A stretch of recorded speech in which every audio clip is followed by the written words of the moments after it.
پہن کر چٹیا بندے بنا کر ہاتھ میں ڈنڈا اٹھا کر بازاروں کوچوں میں آوازیں لگاتا ہے آج نہیں کل سب علی علی کہیں گے۔ مجھے معاف کیجئے گا جہاں میں مولوی نہیں پہنچ پاتا، مولانا معاف کیجئے گا، جہاں میں مولوی نہیں پہنچ پاتا وہاں وہ ملنگ علی کا ذکر پہنچا دیتا ہے۔ لہٰذا ایسے لوگوں کا خاص خیال کریں، یہ بہت اہمیت کے حامل ہیں۔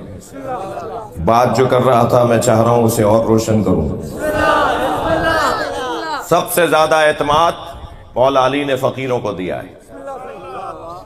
میرے مولا فرماتے ہیں کہ نبی نے مجھ سے کہا یا علی زینک اللہ بالزہد فی الدنیا وحب المساکین۔ یا علی اللہ نے تمہیں، نبی فرما رہے ہیں، یا علی اللہ نے تمہیں دو چیزوں سے سجا کے بھیجا ہے، تمہیں دو چیزوں سے سجایا ہے۔ ایک دنیا کا زاہد تمہیں بنایا ہے، ساری دنیا تمہارے پاس ہے مگر تمہیں دنیا سے پیار نہیں ہے۔ ساری دنیا کی نعمتیں تمہارے پیروں میں ہیں مگر تمہیں دنیا سے رغبت نہیں ہے۔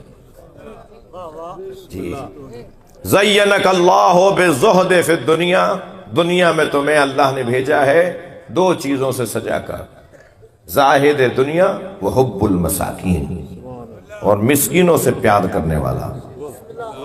علی مولا کی صفت مسکینوں سے پیار کرنے والا۔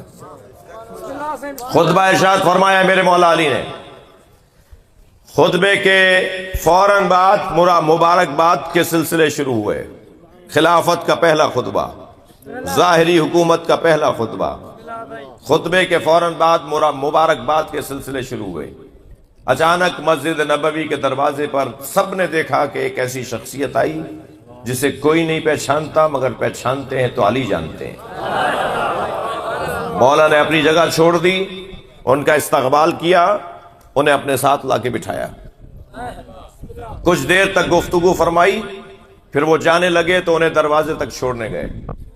شاگرد ہوں تو ایسے، ساسا ابن سوہان رضی اللہ تعالیٰ عنہ نے آگے بڑھ کر کہا یا علی یہ آنے والے کون تھے؟ ہم میں سے کوئی بھی نہیں جانتا کہ یہ کون تھے۔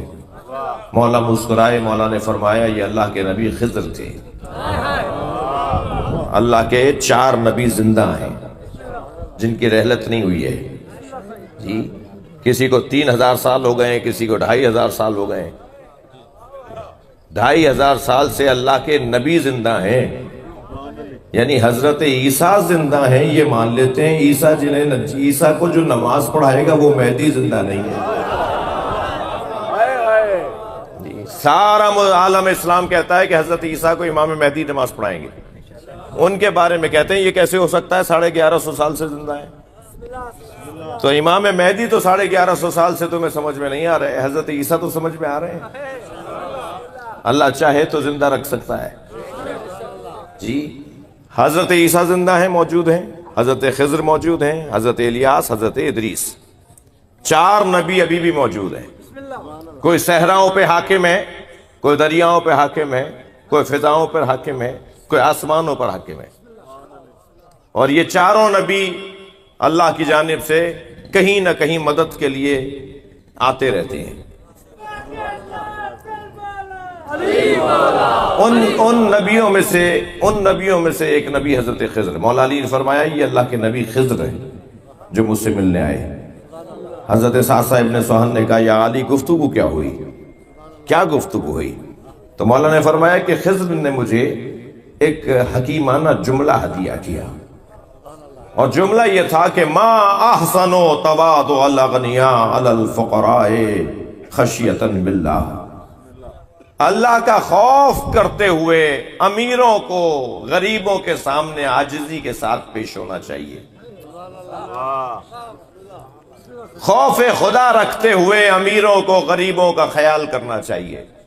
یہ مجھے خضر نے جملہ ہدیہ کیا ہے، اور جب خضر نے مجھے یہ کہہ دیا کہ ما احسن تواضع الاغنیاء علی الفقراء خشیۃ باللہ، خوف خدا سے صاحبان ثروت لوگ فقیروں سے عاجزی کے ساتھ ملیں، تو مجھ سے کہنے لگے آپ بھی تو کچھ دیں۔ تو اے ساسا ابن سوہان، میں نے بھی خضر کو ایک جملہ ہدیہ کیا ہے۔ اب کمال دیکھیے علی مولا کا۔ مولا آپ نے کیا فرمایا؟ مولا فرماتے ہیں میں نے خضر سے کہا ما احسنو تکبر الفقراء علی الاغنیاء ثقۃ باللہ، کتنا اچھا ہے کہ فقیر امیروں سے اکڑ کر بات کرے اللہ پہ بھروسہ کرتے ہوئے۔